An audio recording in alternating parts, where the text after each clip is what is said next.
తచ్చత్. ఓం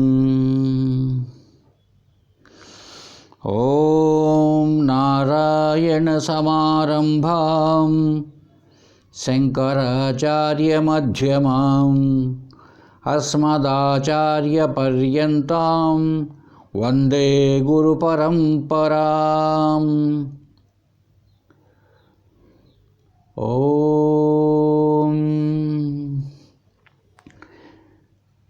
ఆత్మ వెళ్ళిన దేహము అగ్నిహోత్రుని పాలు. ఆత్మ వెళ్ళిన దేహము అగ్నిహోత్రుని పాలు. కఠిన శల్యములల్ల గంగపాలు. మీద కప్పిన బట్ట మేటి చాకలి పాలు. కొడుకు వండిన కూడు కాకుల పాలు.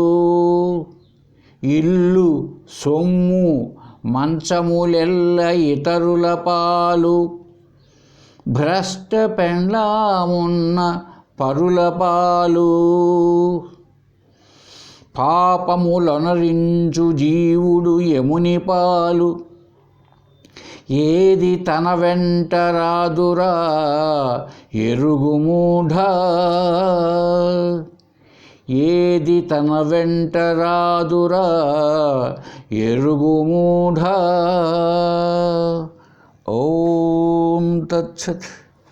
మనం సదాముక్తి సుధార్ణవంలో ఉన్నాం. దృఢీకరణ తరంగం దృఢం చేసేటువంటిది. సరే, కొనసాగింపుగా మనం నిన్న 8వ శ్లోకం వరకు చెప్పుకున్నామండి. ఏం చెప్పాడు 8వ శ్లోకంలో? మోహ కస్తత్ర కశోక ఏకత్వమనుపశ్యతః. అంతా తన సర్వభూతాలు తన ఆత్మే అని తెలిసిన వానికి ఇక మోహం ఎక్కడుంది, శోకం ఎక్కడుంది అని చెప్పడం జరిగింది. జ్ఞానం కలగనంత వరకే అన్నీ ఉన్నాయి, ఆ తర్వాత ఇవి ఏమీ ఉండవు, తను ఆత్మస్వరూపం కనుక. ఇప్పుడు 9వ శ్లోకం చూద్దాం. అనన్వయాలంకరణం శరణ్యం పరం బ్రహ్మ సమానహైన్యాత్ అసత్ జగద్వస్తు చయేన విద్మః పరస్పరాఖండ సమానధర్మం. ఇప్పుడు ఇక్కడ ఈ శ్లోకంలో ఏం చెప్తున్నాడంటే, అనన్వయాలంకరణం శరణ్యం పరం బ్రహ్మ సమానహైన్యాత్ అసత్ జగత్ వస్తు చయేన విద్మః పరస్పర అఖండ సమాన ధర్మం. ఈ విశ్వమంతా ఉంది జగత్తు. దీంట్లో ఎన్నో విషయాలు ఉన్నాయి, విషయ పదార్థాలు ఉన్నాయి. అయితే ఎన్ని ఉన్నప్పటికీ వాటికి పరస్పరం అన్యోన్యము కానీ సమాన ధర్మం కానీ కనిపించదు. చూడండి, ఒకదానికి ఒకటి ఎన్నో ఉన్నాయి, ఒకదానికి ఒకటి సమానంగా కనిపించడం లేదు మనకు. ఒకదానికి ఒకదానికి మధ్య భేదమే కనపడుతున్నది, సమానత్వం కనిపించడం లే. ఏదైనా చూడండి మీ ఇష్టం.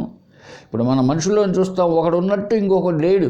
ఒకవేళ ఎంత కవలలుగా ఉన్నా ఎక్కడో తేడా ఉంటుంది. అలాగే సమాన ధర్మాలు కూడా ఒక వస్తువుకు ఇంకొక దానికి తేడా కనపడుతున్నది.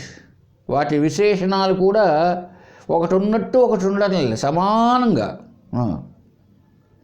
ఇది ఈ లోకంలో జగత్తులోనే కనపడుతుంది. మరి అలాంటప్పుడు ఈ నిర్గుణమైన బ్రహ్మలో ఏమండి, పరబ్రహ్మ నిర్గుణం, గుణములు లేవు.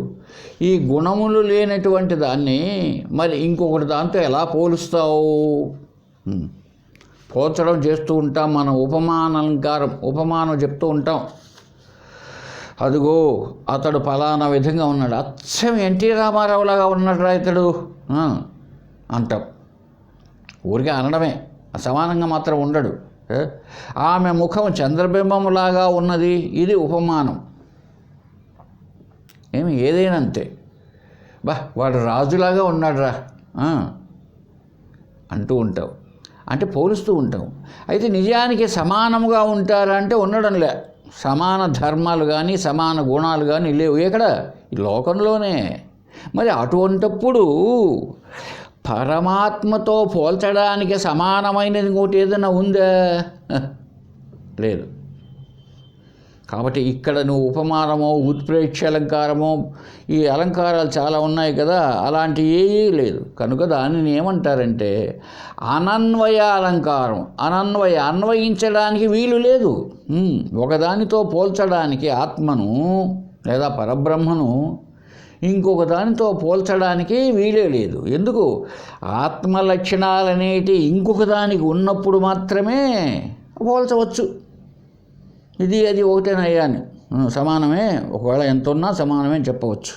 అలాగా ఆత్మ లక్షణాలు సత్ చిత్ ఆనందం, దేనికి పోలుస్తావు నువ్వు? లోకమంతా అసత్ అచిత్ దుఃఖం. అంతేకాకుండా ఇదంతా ఎట్లా ఉంది? లోకం రూపనామాలతో ఉన్నది. పరమాత్మకు రూపనామాలు లేవు.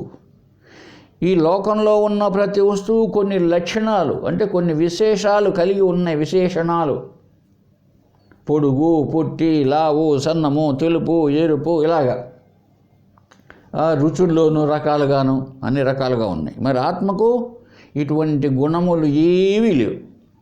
కాబట్టి దాన్ని అన్వయించడానికి వీలు లేదు. అన్వయించడం అంటే ఏంటి? పోలికి చెప్పడం. అందువల్ల ఏ అలంకారం ఇక్కడ అనన్వయ అలంకారాన్ని గ్రహించాలి అంటున్నాడండి. ఇది ఒక అలంకారం, అనన్వయం, పోలిక లేనటువంటిది. అది అనన్వయాలంకరణం శరణ్యం పరబ్రహ్మ సమాన హైన్యాత్, అది శ్లోకంలో ఉన్నది. ఇక మరి ఏది పోల్చలేనప్పుడు అనన్వయాలంకరణమే శరణ్యం. దాన్నంతా దేనికి సరిపడదు అని చెప్పే అలంకారం భాషలో. ఆత్మను దేనితోనూ పోల్చలేవు అన్నది ఒక అలంకారం, అనన్వయ అలంకారం అంటది. అంటే అప్పుడు ఏంటి అర్థం? ఎట్లా అర్థం చేసుకోవాలి మనం దాన్ని అంటే పరబ్రహ్మమును సాటి పరబ్రహ్మమే ఉపమానం. దానికి సాటి అయినది అదే, రెండవది లేదు. అంటే రెండు ఒకటే. ఏదే ఉపమానము ఉపమేయము కూడా అదే. ఇలా ఉన్నప్పుడే అనన్వయ అలంకారం అంటారు. దేనికైతే ఉపమానము ఉపమేయము రెండు ఒకటిగా ఉంటుందో. మామూలుగా ఉపమానం అంటే పోలిక, ఉపమేయం దేన్నైతే పోలుస్తున్నావో అది ఉపమేయం. ఈ ఉపమానము ఉపమేయము రెండూ అదే అయినప్పుడు దానికి అదే సాటి, పరమాత్మకు అదే సాటి, ఇంకా రెండవది లేదు. కనుక అనన్వయ అలంకారంతో దానికి అదే సాటి అనాలి. దాన్నే ఒక వస్తువులు దేంట్లో అయినా ఉపమానం ఉపమేయం చెప్పడం అనన్వయ అలంకారం, ఇంకా రెండవది లేదు. కనుక దాని పాటి అదేనయ్యా సాటి. అతనితో పాటుగా చేసేవాడు లేడయ్యా అంటామే. నాగేశ్వరతో పాటు యాక్షన్ చేసేవాడే లేడయ్యా అన్నామనుకో, అంటే అతనికి అతడే సాటి, అనన్వయ అలంకారం. అలా కాకుండా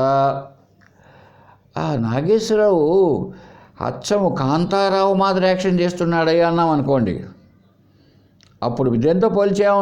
ఈ ఉపమేయమేమో నాగేశ్వరరావు, ఉపమానము కాంతారావు అయింది. రెండు ఉన్నాయి ఏమండి, రెండైనాయి అన్నమాట అక్కడ.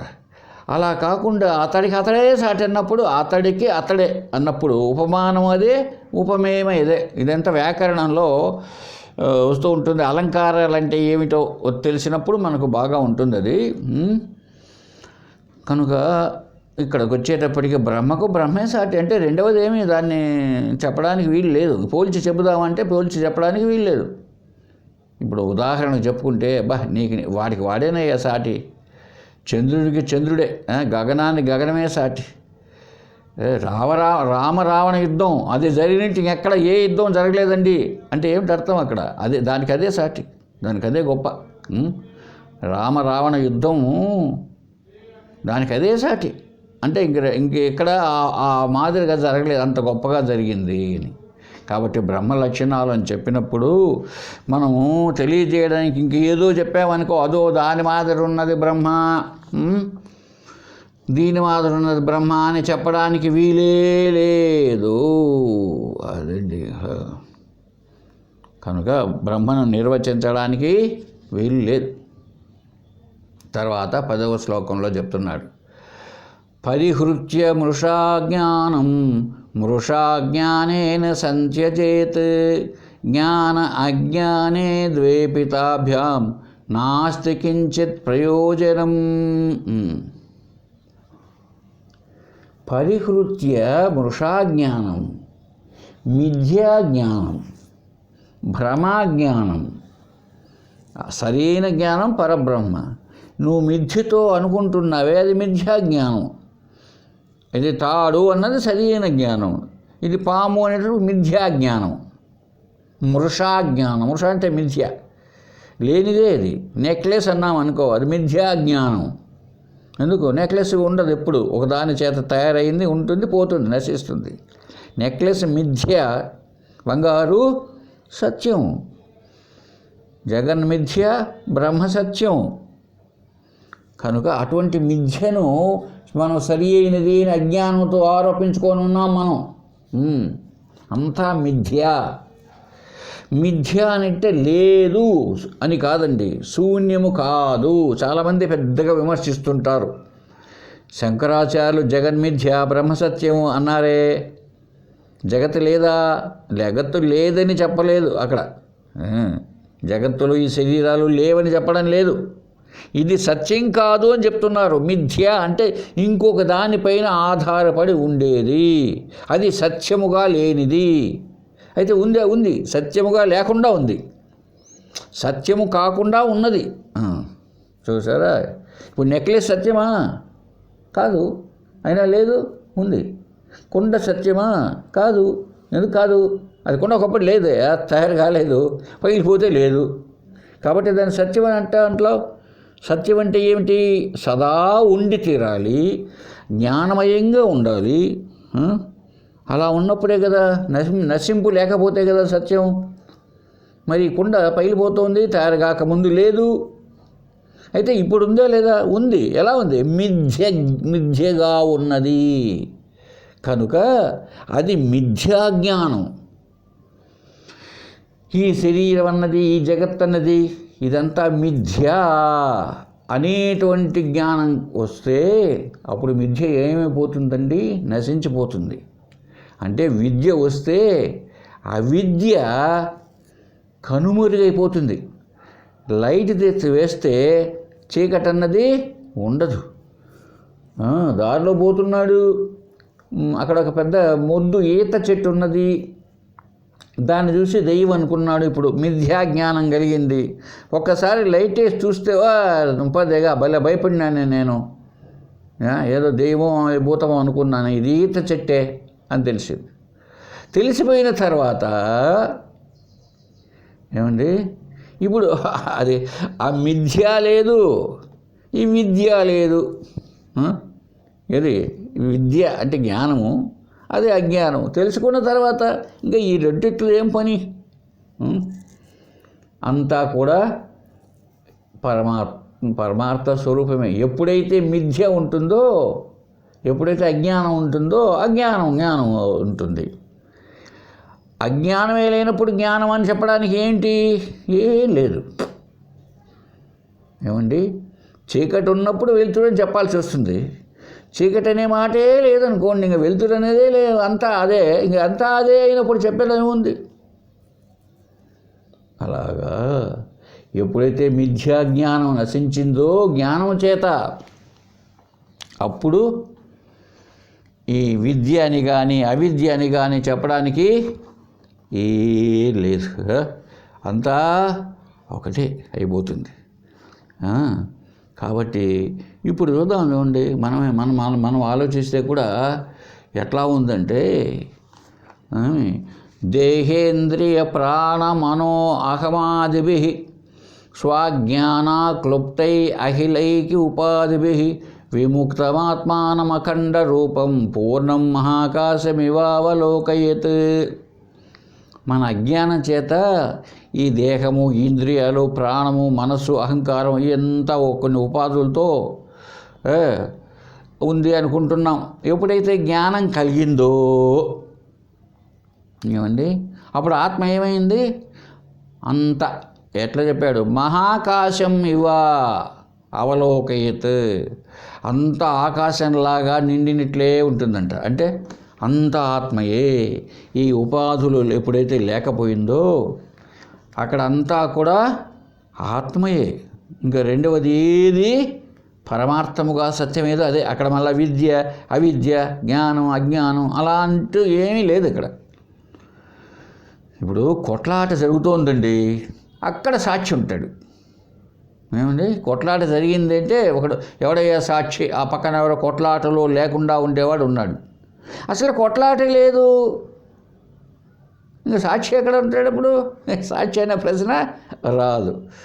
అలాగే మనకంతా ఈ అధ్యాస, మనం భ్రాంతిలో ఉందే, ఈ మిథ్యా జ్ఞానం, మిథ్య అనే జ్ఞానం ఉన్నంత వరకే మనకు జ్ఞానం అవసరం. మనకు తెలిసిపోయింది ఏమని, ఇదంతా జగత్తంతా ఏం లేదయ్యా, ఉన్నది పరమాత్మే అని తెలిసిపోయింది.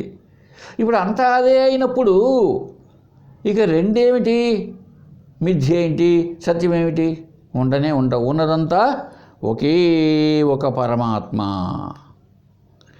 ఇప్పుడు ఈ దేహ ఇంద్రియాలు ప్రాణము మనస్సు అహంకారం ఎంత ఉన్నాయి, ఉన్నట్టు కనిపిస్తున్నాయి మనకు. ఎందుకు? సత్యజ్ఞానంగా కాదు, వ్యవహారికంలో మిథ్యాజ్ఞానంగా తోస్తున్నాయి. కనుక ఇది ఆత్మ కాదు అంటున్నాం.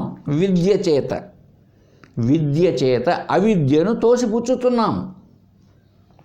ఎప్పుడైతే దృఢ అపరోక్ష జ్ఞానం కలిగిందో, అంతా నేనేనని ఎప్పుడు రేపిందో, రెండవది లేకుండా పోయిందో, ఇక నేననేది కూడా ఉండదు. అక్కడ నేను అన్న భావన ఏమి ఉండదు అనమాట. అక్కడ అయిపోయా. రెండవది ఉన్నప్పుడే కదా నేను. ఇక్కడ ఎక్కడో రెండవది ఉంటే అది నీవు లేక అతడు గనుక నేను. ఇక ఏం లేనప్పుడు నేనన్న భావన ఎక్కడుంది? ఏం లేనప్పుడు నేనన్న భావన ఎక్కడుంది? ఇప్పుడు గాఢ నిద్రపోయినామని, ఇప్పుడు మెలకువలో ఉందండి. మెలకువలో ఏం చేస్తున్నాం? నీవు, అతడు, ఆమె, వారు, వీరు ఇవంతా ఉంది వ్యవహారంలో. కళ్ళలో కూడా బస్సు, రైలు, కుక్క, నక్క, నీవు, ఆమె, అతడు అలాగా అన్నీ ఉన్నాయి నేనుతో పాటుగా. గాఢ నిద్రలో ఏమీ లేదు. నేనని ఎవరితో చెప్తుంది అనే భావన కూడా లేదు. ఇంకా తానే అంత ఎక్కడ అప్పుడు ఏముంది అక్కడ? ఆనందం అంటే ఏంటి? ఆత్మ, బ్రహ్మయే.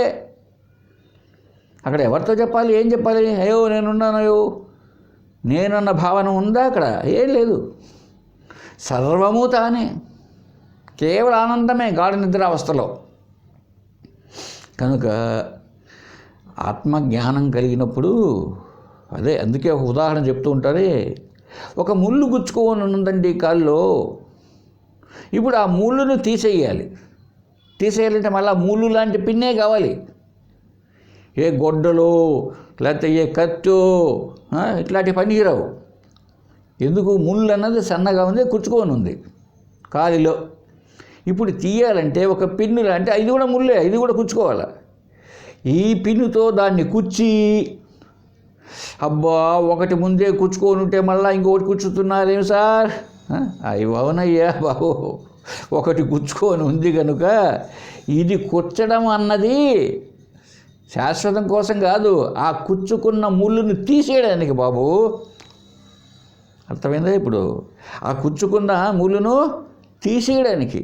తీసేసిన తర్వాత ఈ పిన్నుతో పని లేదు, ఆ ముళ్ళుతో పని లేదు. అవునా? ఆ ముళ్ళును తీసి పారేస్తాం, పిన్ను కూడా ఎవరితో వాళ్ళకి ఇచ్చేస్తాం, ఏం లేదు. ఇంకా అంతవరకే దృఢ అపరోక్ష జ్ఞానం కలిగేంతవరకే శాస్త్రాలు, గ్రంథాలు, గురువుగారు ఎంత కూడాను. ఇక ఆత్మజ్ఞానం నీకు దృఢమైతే ఏటితో అవసరం లేదు. అహం బ్రహ్మాస్మి, సోహం, హంసోహం, శివోహం అనవలసిన అవసరం లేదు. నీవే అయితే నీకు దృఢపడిపోయింటే. వ్యవహారం చేస్తూ ఉంటుంది శరీర మనోబుద్ధులు, ఈ వ్యవహారాలు ఎంతో ఉంటాయి. అంతేగాని ఇక్కడ మళ్ళీ జ్ఞానం అవసరం, అవి అవసరం, ఇవి అవసరం అన్నది ఏమీ ఉండదు. రెండు పోతాయి అని. అంతేకాకుండా ఇంకా ఒక ఉదాహరణ కూడా ఇచ్చాడు. ఒక శవాన్ని తీసుకుపోయినారండి, కట్టెలు పేల్చి కాలుస్తున్నారు శవాన్ని. కాల్చినప్పుడు శవం అట్లు ఇట్లు బోలుతూ ఉంటుందంటది. అప్పుడు దాన్ని సరిచేయడానికి ఒక పెద్ద కట్టె పెట్టుకో అంటాడు అక్కడ ఉండేటువంటి కట్టెల్లో నుంచే ఒక కట్టె తీసుకొని ఆ కట్టెతో శవాన్ని సరిచేస్తూ ఉంటారు. శవం కాలిపోయింది, అన్ని కట్టెలు కాలిపోతున్నాయి, ఇంకేం లేదు. అప్పుడు తన చేతిలో ఉన్న కట్టెను కూడా అక్కడ ఆ కట్టెల్లో కాలే కట్టెల్లో వేసేసి వెళ్ళిపోతారట. అంతేగాని దీన్ని మళ్ళీ ఇంటికి, ఈ కట్టెని మళ్ళీ ఇంటికి తీసుకుపోవడం అనేది ఉండదు. ఎందుకని? అది దాన్ని కాల్చడానికి తోడ్పడిందే ఈ కట్టె. అలాగే శాస్త్రాలు కానీ, గురువు కానీ, సాధనలు కానీ, ఇవన్నీ మనం మిథ్యాజ్ఞానంలో ఉన్నంత వరకే.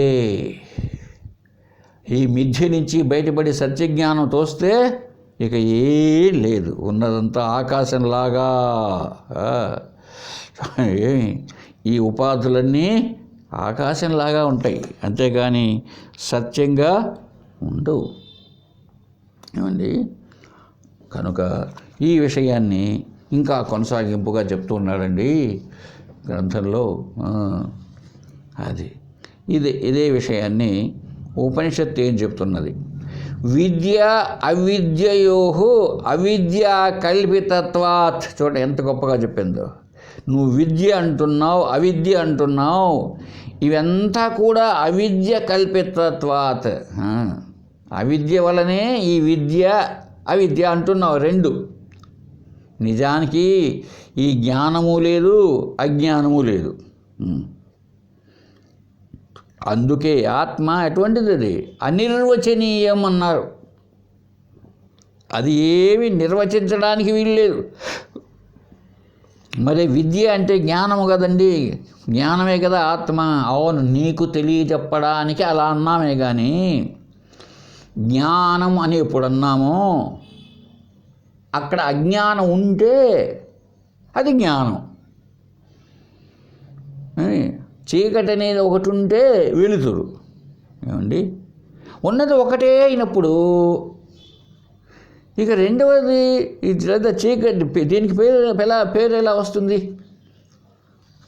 అసలు మనకంటే రెండోవాడు ఉంటే ఉన్నందువల్లనే పేరు చెప్తున్నాం.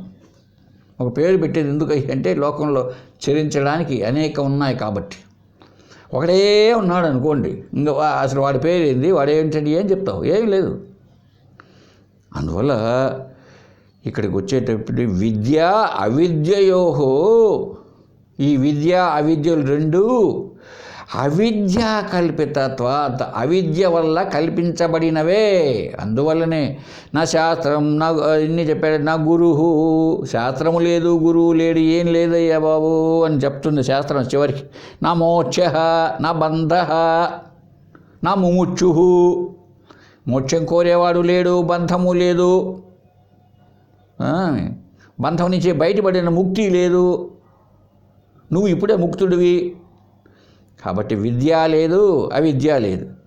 ఈ రెండూ కూడా నువ్వు అవిద్యలో చెప్పేటువంటి విషయాలే అంటున్నది వేదం. అంటే అజ్ఞాన దశలో నువ్వు చెప్పడమే కానీ రెండు ఉన్నాయి, విద్య ఒకటి, అవిద్య ఒకటి. ఏమండి? ఆత్మను సాక్షి అంటున్నాం చూడండి. అసలు అక్కడ సాక్ష్యము, అక్కడ ఏదో ఉంటే ఈడు సాక్షి, అక్కడెక్కడ ఏం లేదండి. అప్పుడు సాక్షి అనడానికి లేదు. చూసారా? ఏం లేదు. అప్పుడు ఇంకా ఏమీ లేనప్పుడు సాక్షి ఎట్లా వస్తాడు? ఇప్పుడు అక్కడ కొట్టుకున్న దాన్ని చూచిన వాడు ఉన్నాడు కాబట్టి సాక్షి. అక్కడ అసలు కొట్టుకోలేదు, ఇంక సాక్షి ఎట్లా? అలాగే ఆత్మను మనం సాక్షి ఎందుకు అనుకుంటున్నాం? ఈ జాగ్రత్త అవస్థలో ఈ శరీరం వీటన్నిటితో పరుగులు పెడుతోంది. స్వప్న అవస్థలో దాని అవస్థలు అది పడుతున్నది. సుషుప్తిలో ఏమీ లేని తనముతో ఆనందాన్ని అనుభవిస్తున్నది. కనుక ఈ మూడు శరీరాలు, మూడు అవస్థలు, ఈ పంచకోశాలు తాను కాదు కనుక వీటి విషయాలన్నీ తెలుసుకుంటూ ఒకటి ఉన్నది కనుక అదే ఆత్మ, అది సాక్షి అంటున్నాం మనం. ఆత్మ కంటే ఈ అవస్థలు కానీ ఇవంతా ఏం లేవయ్యా, ఏమి లేవు నిజానికి అన్నప్పుడు ఇంకా సాక్షి ఏమిటి? ఇంకా ఉన్నది ఒకటే ఒకటి. మరి అవన్నీ మామూలుగా వాడుకలో మనం ప్రశ్న వేసుకుందాం, లౌకికంగా ప్రశ్న వేసుకుందాం. అవన్నీ ఏంటి? తన యొక్క పరబ్రహ్మ యొక్క విభూతులే అని భగవద్గీతలో విభూతి యోగం మనం అర్థం చేసుకుంటే తెలుస్తుంది. ఏది అవంతా లేవు, విద్యుత్ అంతా లేవా అండి అనొచ్చు మీరు. ఒకసారి ఎట్లున్నాయో చూడండి, చూద్దాం. ఒక బంగారు ఉందండి, ఒక పెద్ద బిస్కెట్, ఒక అర్ధ కేజీనో కేజీనో అనుకుందాం. అవంతా నగల రూపం దాల్చింది. ఇప్పుడు ఆ నగలన్నీ ఉన్నాయి అంటావా? ఆ నగలన్నీ ఉన్నవేనా? ఉన్నవే కదా సార్, నగలు ఉన్నవేనా? ఉన్నాయంటావు నువ్వేమో, కరెక్టే. ఎప్పుడుది? వ్యవహారిక సత్తా, వ్యావహారిక సత్యంలో చెప్తున్నావు నువ్వు.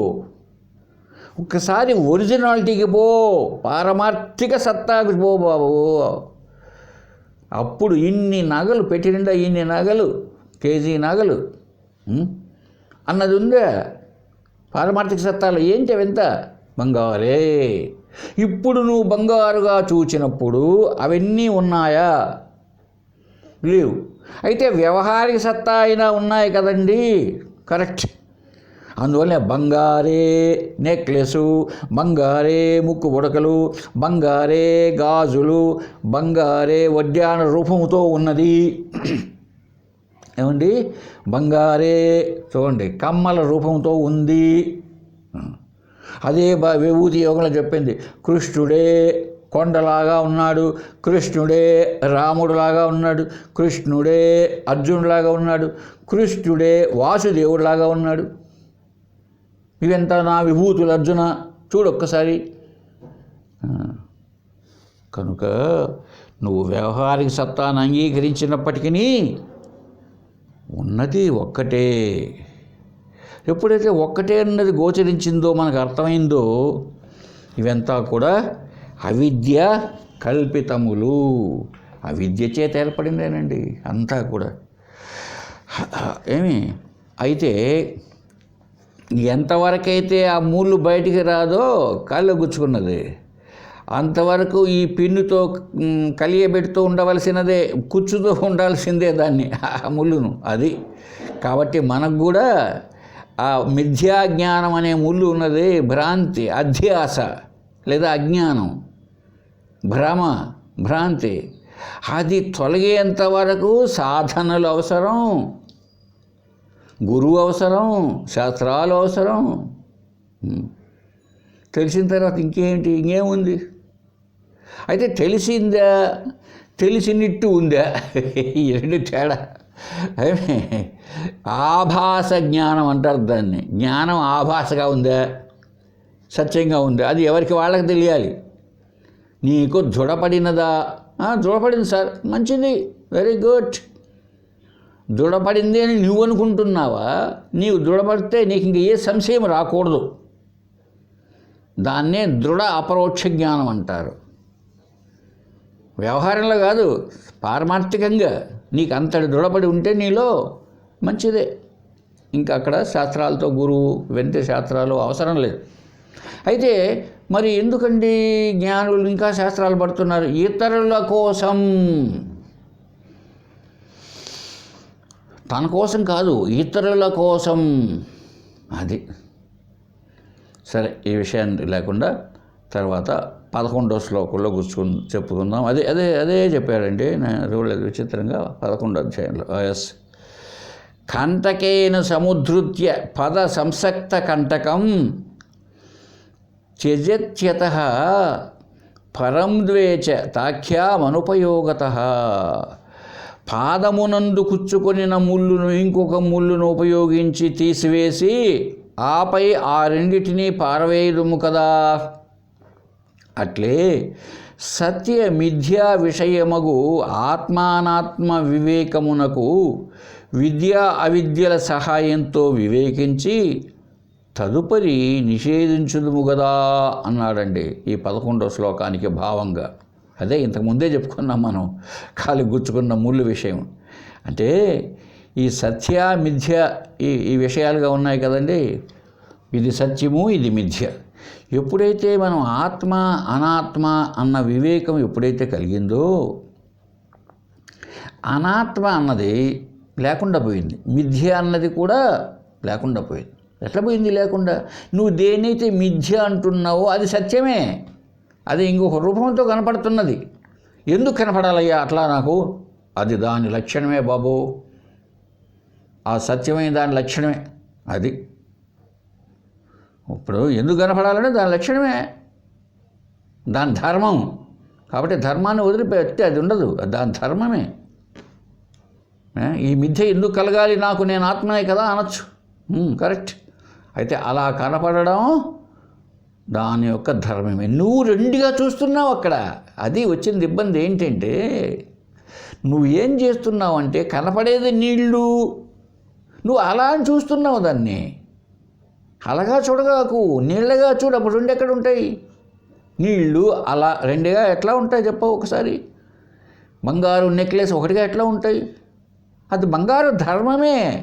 నగగా ఉండడం బంగారు ధర్మం. బంగారు కుర్చీగా ఉండదు, లేకపోతే ఇంకొక మంచంగా ఉండదు, మట్టిగా ఉండదు, ఇనప కడ్డీగా ఉండదు. బంగారు ధర్మమే నగలుగా ఉంది. నువ్వు చూడగా అలాగా. అప్పుడేమవుతుంది?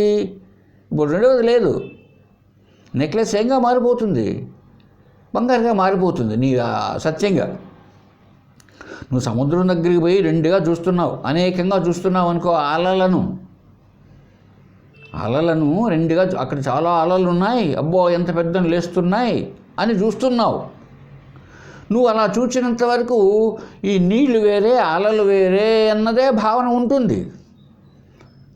ఇంతసేపు చెప్పే ఈ శాస్త్రాలు గురువు ఏం చెప్తాడో తెలుసా? నువ్వు చూడగాకయ్యా బాబు, నీ దృష్టి తప్పే. సృష్టి కాదు, భగవంతుడు సృష్టి చేసి నీకు అలా కనిపించడం లేదు. సృష్టి వాదం అని ఒకటి ఉంది. సృష్టి వాదం అని నీ దృష్టికి అలా ఉంది. అది దాని ధర్మం. సముద్రం యొక్క ధర్మము అంటే ఆ నీళ్ళ ధర్మము అది అతి లోతైనది, అతి విశాలమైనది కనుక అలా ఉప్పొంగుతూ ఉంటుంది. మన తొట్టులో నీళ్ళలో అలలు రావే. కాబట్టి నీ దృష్టి అలను పరిశీలించు, ఆత్మానాత్మ వివేకం చెయ్యి. ఈ అల అంతా కూడా నీరే కదా. అదిగో ఆల కనబడుతున్నది చిన్నదిగా, అదంతా నీరే కదా. ఇంకొక అల పుట్టింది, నీరే కదా. ఇంకొక అల చచ్చింది, నీరే కదా. ఈ దృష్టితో ఉన్నప్పుడు నీకు ఇది దృఢమైతే, ఇప్పుడు నీరు వేరే అల వేరే అన్న భావనే ఉండదు ఇంకా.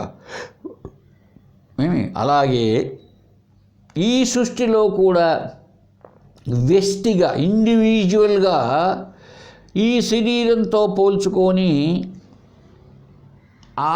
ఇంకొక శరీరం అక్కడ చూసి ఆ శరీరంతో పోల్చుకొని ఇంకొక శరీరాన్ని అక్కడ కైలాసము వైకుంఠంలో ఒక శరీరాన్ని పోల్చుకొని వీటన్నిటి మధ్య తేడా ఉంది అని అనుకుంటున్నావు నీవు.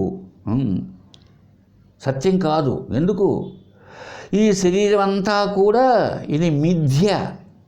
దీనికి ఆధారమైనది పరబ్రహ్మమే, పరమాత్మే. ఆ బయట కనిపించే జగత్ అనబడే శరీరం కూడా పరమాత్మే, ఆత్మయే. ఆ పైన కైలాసం వైకుంఠాదుల్లో కనిపించే శరీరాలన్నీ కూడా ఆత్మయే. ఆత్మ అంటే ఏంటి? ప్రజ్ఞానమే, సత్యచితానందమే. ఇప్పుడు అన్నీ అనేకం కనపడవు నీకు. మన దృష్టిని మార్చుకుని చూస్తే అనేకం అనే మాట కనిపించదు. ఆమె ఒకవేళ ఉన్నా కూడా అది ఉపాధుల ద్వారా వెలువడుతున్నది అనే భావన నీకు ఉంటుంది. అది ఒక ఉపాధి. ఇప్పుడు బంగారే నెక్లెస్ అనే ఉపాధితో కనబడుతున్నది. ఉపాధి మిథ్య, ఉపాధి సత్యం కాదు. ఎందుకు? దేని ద్వారా అయితే అది వ్యక్తమవుతున్నదో అది ఒకనాడు పగిలిపోతుంది. ఇప్పుడు కరెంటు ఆ బల్బు అనే ఉపాధి ద్వారా వెలువడుతున్నది. ఇప్పుడు బల్బు మిథ్య, కరెంటు సత్యం. ఎందుకు? బల్బు ఒకనాడు బర్న్ అయిపోతుంది, కరెంట్ అలాగే ఉంటుంది.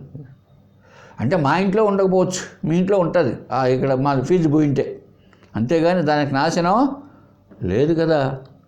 కాబట్టి ఇలాంటి భావాలు ఎప్పుడు తెచ్చుకుంటామో, ఆత్మ అనాత్మ వివేకం ఎప్పుడు చేస్తామో, అప్పుడు ఈ జ్ఞానం అని కానీ అజ్ఞానం అని కానీ ఏమీ ఉండదు. ఏమండి? తర్వాత 12వ శ్లోకంలో చూద్దాం. ఐంద్రజాలిక కార్యాణి కతిచిత్ సమయే గతే స్థిరో భూత్వా శిష్యతే సా వైంద్రజాలిక ఏవ హి. చాలా మంచి ఉదాహరణ అండి ఇది. చాలా మంచి ఉదాహరణ. ఒక ఇంద్రజాలం చేసేవాడు, గారడీ చేసేవాడు, మ్యాజిక్ చేసేవాడు రోడ్ల పైన పెట్టుకొని ఉంటారండి. చూసారో లేదో మీరు? వాడు ఏం చేస్తాడంటే లేనిది ఉన్నట్టుగా చూపిస్తాడు. వాడి చేత ఈ శ్లోకం యొక్క భావాన్ని చూద్దామండి, చదువుతాను. ఇంద్రజాలకునిచే కల్పింపబడి అతి స్పష్టముగాను సత్యముగాను తోచు కార్యములన్నీ మరికొంత సమయమందు మాయమైపోతాయి. ఇంద్రజాలకుడొక్కడే మిగులుతాడు. కరెక్ట్. ఆ గారిని చేసేవాడు లేదా మంచి మంచి హిప్నాటిస్ట్ అంటారు, హిప్నాటిజం అని. అది ఒకప్పుడు మీరు గుర్తుందో లేదో కానీ నేను కడప కాలేజీలో చూశానండి. ఎటువంటి హిప్నాటిస్ట్ అంటే మన సినిమా యాక్టర్ని పొడుగ్గా ఉండేవాడు రమణారెడ్డి అని ఒక ఆయన పేరు రమణారెడ్డి, కామెడీ యాక్టర్. అతను ప్రపంచంలోనే ఈ హిప్నాటిస్టులలో 4వ వాడంట అని వినికిడి. చాలా గొప్పగా ఉండిపోతుంది అతని హిప్నాటిజం. ఆ రోజుల్లో చాలా గొప్పగా ఉండేది. అదొక విద్య. తనే ఎట్లా ఏం చేస్తారు చూడండి. ఇప్పుడు ఇంద్రజాలికుడు మన రోడ్ల పైన వేసేవాళ్ళు కూడా వాడు హుప్ అంటాడు, ఏదో చేస్తాడనమాట. అక్కడ ఒకటి ఏదో ఉంటుంది, ఒక తాడు పెడతాడు, ఆ గుడ్డ మోస్తాడు, గుడ్డ తీస్తాడు, పాము కనిపిస్తుంది అంటే లేని పాము వచ్చేసింది. మళ్ళీ పాము లేకుండా చేస్తాడు. ఒక మట్టి ఏదో వేస్తాడు, లేక ఇసుక ఏదో వేస్తాడు, రాళ్ళు గలగలగల ఆడిస్తాడు. రాళ్ళే కదా అనుకుంటాం మనం, తీస్తే డబ్బులు ఉంటాయి దాంట్లో. ఇలాగా లేనిటన్నీ సృష్టిస్తాడు. ఇప్పుడు అవంతా వాడు చూపించినేటి అంతా మిథ్య. ఏమండి? వాడు చూపించినంత మిథ్య. ఎవరు సత్యం? వాడు సత్యం. మాయలోడు ఆ మాయ మిథ్య, ఈ మాయలోడు సత్యం. ఈ మాయలోడు నుంచి వచ్చింది మాయ కదా. అది లేదు నిజంగా.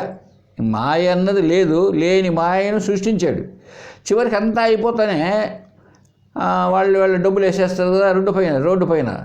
వాడు ఆ డబ్బులు జోబులో వేసుకొని ఇవంతా కూడా వాడు తెచ్చిన సరంజామా అంతా మూట కట్టుకొని పోతూ ఉంటాడు. ఏమండి? చూడండి, విచిత్రంగా ఉంటుంది. ఒకసారి దాన్నే తెలుగులో కనుకట్టు అంటారు. కనుకట్టు అంటే మన కండ్లను కట్టివేయడం. అంటే వాడు ఎలా చెప్తే అలాంటి దృష్టి మనకి ఏర్పడుతుందంట. దాన్నే హిప్నాటిజం చేయమని అలాగే వాళ్ళు మన మనస్సును ఆకర్షిస్తారు. వీడిని తెలియని కూడా చేసేస్తారు. దాన్నే కనుకట్టు అంటారు. ఒకసారి ఒక పల్లెటూరులో ఒకడు గారడీ వాడు చేస్తూ ఉన్నా అంట. అన్నీ చేస్తున్నాడు, రకరకాలు చూపిస్తున్నాడు. ఇదో పులి అంటాడు, అదో ఏనుగు అంటాడు, ఇవంతా చూపిస్తున్నా అంట. ఆ టైంలోనే ఒక ఆమె పొలము దగ్గరికి తన భర్త కోసమే సద్యన్నం ఒక చిన్న గంపలో పెట్టుకొని తీసుకొని వస్తుంది. దాంట్లో ఒక ఆకులో, అది రాగి ఆకు మర్రి ఆకు అనుకుంటా, నాకు సరి గుర్తులేదు, దాంట్లో పచ్చడి వేసుకొని ఉందంట, తీసుకొని వస్తుంది. ఆ రాగి ఆకు లేదా మర్రి ఆకు ఎవరి దగ్గర ఉంటే వాళ్లకు ఆ కనుకట్టు పనిచేయదంట. కనుకట్టు వాడు చూపించాడే అది పనిచేయదంట. ఆమె వచ్చి నిలబడుకున్నది ఇక్కడ. మిగిలిన వాళ్ళందరూ ఆహా ఓహో అంటున్నారు. ఆమెకు మాత్రం ఏమీ కనిపించలేదంట. ఏంటి నువ్వు చేసేది, ఏమి లేదే అన్నదంట. అంటనే వీడికి ఆ మాయలోడు ఉన్నాడే గారడీ చేసేవాడు, వాడికి ఆలోచన వచ్చింది, ఎందుకు అందరికీ ఉంటే ఎందుకని. అప్పుడమ్మా నువ్వు గంప దించి చూడు, గంప దించి ఆ ఆకు తీసేసమ్మా, గిన్నెలో వేసుకో పచ్చడి అని ఆకు తీసేసాడంట. అప్పుడు ఆమెకు అంత కనిపించిందంట. ఎందుకు చెప్తున్నామంటే ఈ కథగా ఎవరైతే ఆకు తీసేసి అంటే అవిద్యను తొలగించుకుంటే ఈ మాయకు లోబడతాడు వాడు. అంటే బ్రహ్మజ్ఞానాన్ని ఎవరైతే తొలగించుకొని ఉంటారో వాళ్ళకు ఉంటుంది. బ్రహ్మజ్ఞానం కలిగినవాడు మర్యాక ఉన్నవాడు ఆ మాయకు లోను కాడు.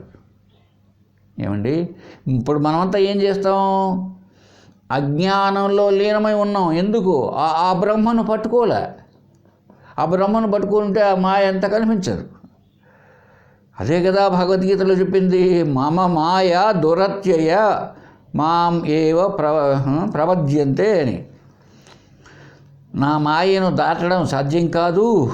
నన్ను అంటే ఈ నేను అహం, ఆ అహం అంటే బ్రహ్మ, దాన్ని ఎవరైతే పట్టుకుంటారో ధ్యానం చేస్తారో వారికి మాయ తొలగుతుంది అన్నారండి శుభ్రంగా భగవద్గీతలో.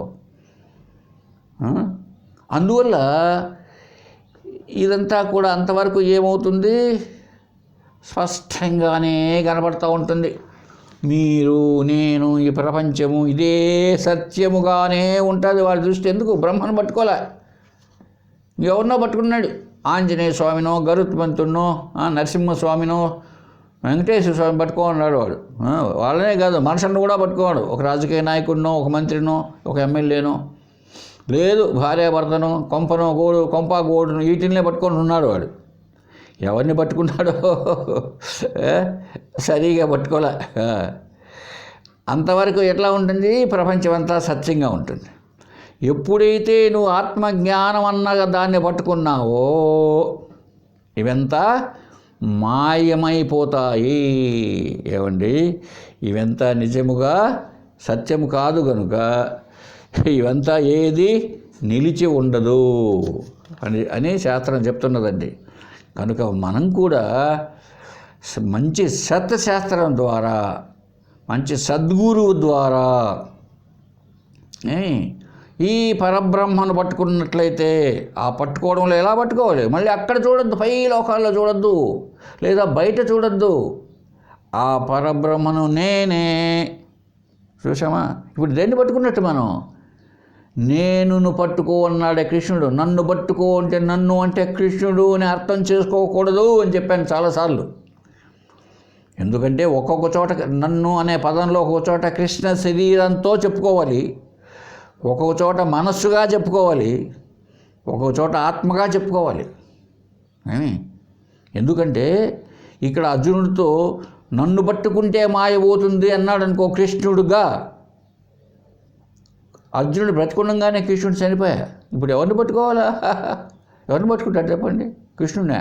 ఆయన చనిపోయా, ఈయన బతికుండా. మళ్ళీ చాలా కాలం బతికున్నాడు అర్జునుడు. కనుక నన్ను పట్టుకోమంటే అక్కడ నన్ను, నేను అన్నదేదో దాన్ని పట్టుకో. నేను ఎవరు? పరమాత్మ, బ్రహ్మాస్మి. కనుక అహం బ్రహ్మాస్మి అనే దాన్ని పట్టుకోవాలి మనం. ఎట్లా పట్టుకోవాలి? ఊరికి అహం బ్రహ్మాస్మి మంత్రంగా కాదు. అహం అంటే ఏంటి? నేను అంటే ఏంటి? నేను ఎవడను? హూ యామ్ ఐ, నాన్ యార్, నేను ఎవడు అనేటువంటి జ్ఞానాన్ని పొందాలి. జ్ఞానాన్ని పొందితే నేను అన్నది ఏంటో తెలిసి వస్తుంది. ఈ నేను ఏమేమి తెలిసి వస్తుంది? నేను పరబ్రహ్మనే, ఆత్మనే అని తెలిసి వస్తుంది. ఎప్పుడైతే సత్యజ్ఞానం కలిగిందో ఇప్పుడు బయట కనిపించే ఈ ఇంద్రజాలం అంతా ఉన్నది, ఇదంతా కనుమరుగైపోతుంది. ఎవరు మిగులుతారు? నేనే మిగులుతా. నేనే సర్వం. అంటే దీన్ని మళ్ళీ అర్థం చేసుకోవాలి నేను చెప్పే భాషను. ఏమంటే మీరు మిగిలితే వీళ్ళంతా కొట్టుకొని పోయినారా ప్రపంచం అంతా? కాదు, అలా కాదు. ఇవంతా కనిపిస్తున్నా లేనివే, కనిపిస్తున్నప్పటికీ లేనివే. ఏవేవి? మన శరీరం మొదలుకొని ఇది అర్థం చేసుకోవడమే కానీ లేకుండా పోతుంది. ఇలా చెప్పితే అది వేదాంతం కాదు. ఎట్టబోతుంది లేకుండా? ఉన్నా లేనివే. ఈ శరీరము, మనసు, బుద్ధి, ఈ ఇంద్రియాలు, ఈ ప్రపంచము ఇవంతా కూడా మనకు గోచరిస్తున్నా, తెలియబడుతున్నా, వ్యవహారం చేస్తున్నా లేనివే. ఇవంతా మిథ్య. ఎలాగా? ఇప్పుడే చెప్పాను నేను. ఆ సముద్రం దగ్గర పోయి చూస్తే నువ్వు అలలు ఉన్నాయంటావా? నీట్గా చూడు, అదంతా నీరేనని. అలలు కనిపిస్తున్నా నీరేనండి బాబు. నీకు అలలుగా కనిపిస్తున్నప్పటికీ అది నీరే. ఎంత దృఢంగా ఉంది నీకు జ్ఞానం. అలాగే మనకు కూడా భార్య, బిడ్డలు అంతా కనిపిస్తుండొచ్చు, ఆ కనిపించిన వ్యవహారం కావచ్చు. ఎంత నువ్వు వ్యవహరిస్తున్నా నీవు ఆత్మవు అన్నది దృఢంగా ఉంటుంది. అంత ఆత్మయే ఈ శరీరంతో సహా. ఇప్పుడు అలా సముద్రం దగ్గర వెళ్ళినప్పుడు అలా నీరుగా కనపడింది కదా, అంతా నీరేనయ్యా, నాకు తెలిసిపోయిందయ్యా అని అల వచ్చినప్పుడు నువ్వు నేను లక్కోని పోతావు సముద్రంలోకి. అలా ఎందుకు? నీరు అలగా ఉంది కనుక అలగా దాని శక్తి చూపిస్తున్నది. ఏమండి, నీరు ఎలా ఉన్నది? అల రూపేణా ఉంది కనుక అల రూపేణ దాని యొక్క శక్తి సామర్థ్యాలు అంటే అది చూపిస్తుంది. ఎవరిని లక్కోపోతుంది? నీ శరీరాన్ని లక్కోపోతుంది. నీరే కదండి, ఎందుకు లక్కోపోవాలి? అరే నీరేనయ్యా, అలగా ఎప్పుడు కనిపించిందో దానికి అదొక శక్తి వచ్చింది. ఇప్పుడు నెక్లెస్ బంగారేనయ్యా, 30 గ్రాముల ఒక బిస్కెట్ అనుకో, 30 గ్రాముల బిస్కెట్ మెడలో ఆమె చైన్గా మెడలో వేసుకున్నది, భలే తళతళ అంటుంది, అందరూ చూస్తున్నారు ఏమ్మా అని. అలా కాకుండా 30 గ్రాముల బిస్కెట్కి ఒక తాడు కట్టి మెడలో వేసుకుంటే అందరూ ఏమంటారు చెప్పండి? ఎవరో పిచ్చి ఏమంటారు. 30 గ్రాముల నెక్లెస్గా ఉంటే అప్పుడు అదేం చేసింది? అందరినీ ఆకర్షించింది. దానికి ఆ నెక్లెస్ అనే రూపం సత్యమా? కాదు, బంగారే సత్యము. అయితే మరి ఎందుకు జరుగుతుంది పని? అది బంగారు నెక్లెస్ రూపముగా, ఎందుకు అక్కడ ఉపాధిగా. మళ్ళీ అర్థం చేసుకుందాం మనం, మళ్ళీ. ఇప్పుడు కరెంటు ఉందండి, తనపాడిస్తానుంటే లేదు. అది ఎప్పుడైతే బల్బు అనే ఉపాధితో వచ్చేసిందో కరెంటే కదా వెలుతురైంది. ఆ కరెంటే ఎప్పుడైతే ఫ్యాన్ రూపంతో వచ్చిందో ఏమండి గాలినిస్తోంది. ఎప్పుడైతే నీళ్ళ మోటార్ దగ్గరగా ప్రవేశించిందో కరెంటు నీళ్ళనిస్తోంది. అంతే, అది ఉపాధి. ఇప్పుడు ఒకే వ్యక్తి, మనం ఓటర్మేనండి. నేను ఒక ఓటర్, మీరు ఒక ఓటర్. ఆయన నరేంద్ర మోడీ ఒక ఓటరే. మరి ఆయన దేశాన్ని వెళ్తాడు, నువ్వు వెళ్ళలేదా? ఆయన దేశాన్ని వెళ్తున్నాడు అంటే అర్థం ఏంటి అక్కడ? ఎప్పుడైతే ఆ ఉపాధి ప్రధానమంత్రి అని ఉపాధి ఎత్తిందో ఆయనకు ఆ శక్తి వచ్చింది. సహజంగా ఆయన ఒక ఓటరే, ఇది అర్థం కావాలి. అందువలనే పారమార్థిక సత్యం ఏమిటి, వ్యావహారిక సత్యం ఏమిటి, ప్రాతిభాసిక సత్యం ఏమిటో మనం తెలుసుకోవాలి. సరే, బాగుంది. కనుక ఇదంతా కూడా ఇంద్రజాలకం చేత కల్పింపబడి స్పష్టంగా సత్యంగా గోచరించేది ఏదో అదంతా కూడా అంతా మాయమైపోతుంది. మిగిలినందంతా కూడా ఎవడో ఇంద్రజాలకుడే అని ఈ శ్లోకంలో 12వ శ్లోకంలో చెప్పడం జరిగింది. కాబట్టి మనకు ఉన్నది ఒకే ఒక పరబ్రహ్మ. ఆ పరబ్రహ్మ నేనే. కాబట్టి నేను తప్ప ఈ కనిపించేదంతా కూడా ఇదంతా మిథ్య అనేటువంటి జ్ఞానాన్ని మనం పొందినప్పుడు ఇవంతా కనిపిస్తూనే ఉంటాయి. ఎంతగా కనిపించనివ్వండి, అంతా ఉపాధులే. అంత ఆత్మస్వరూపం ఆయా ఉపాధులతో అలా వెల్లడవుతున్నది కనుక లేనిదే. ఇది ఎక్కడ మన బుద్ధిలో తెలియాలి. ఎందుకు? ఈ మంది కూడా ఉపాధే, ఈ శరీరం కూడా ఉపాధే. ఈ శరీరం అనే ఉపాధిలో ఉన్న ఆత్మ ఉంది, ఇక్కడే ఆత్మ ఉన్నది, ఇది ఉపాధి. కరెంట్ ఎక్కడైతే ఉందో బల్బ్ అక్కడే ఉంది, కరెంట్ ఎక్కడైతే ఉందో ఫ్యాన్ అక్కడే ఉంది, ఉపాధితో. కనుక ఇవంతా ఉపాధులే. ఏమండి? దాని ఉపాధులుగా ఉండడం దాని లక్షణం, దాని ధర్మం. కాబట్టి జ్ఞానాన్ని పొందితే వచ్చే ప్రయోజనం అది. కనుక మనం కూడా మాయను దాటాలి. నిజానికి మాయ ఉందా అంటే మళ్ళీ అది కూడా ఉంది పాయింట్. నిజానికి మాయ అన్నది లేదండి. అక్కడికి వచ్చేటప్పటికి నేనే మిగులుతా. విద్య అవిద్యలు రెండూ కొట్టుకొని పోతాయి. ఇంతకుముందే చెప్పాము, ముళ్ళు గుచ్చుకుంటే ఆ ముళ్ళును తీసి పారేస్తాం, ఇది పక్కన పడేస్తాం. కనుక విద్య లేదు, అవిద్య లేదు, బంధము లేదు, మోక్షము లేదు, గురువు లేడు, నా గురువు నా శిష్య లేడు అసలు సత్యానికి. అంతా మిథ్య వ్యవహారం. సరే, నెక్స్ట్ క్లాస్లో చూద్దాం. హరి ఓం తత్సత్. ఓం పూర్ణమదః పూర్ణమిదం పూర్ణాత్ పూర్ణముదచ్యతే పూర్ణస్య పూర్ణమాదాయ పూర్ణమేవావశిష్యతే.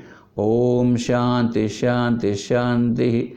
హరి ఓం తత్సత్.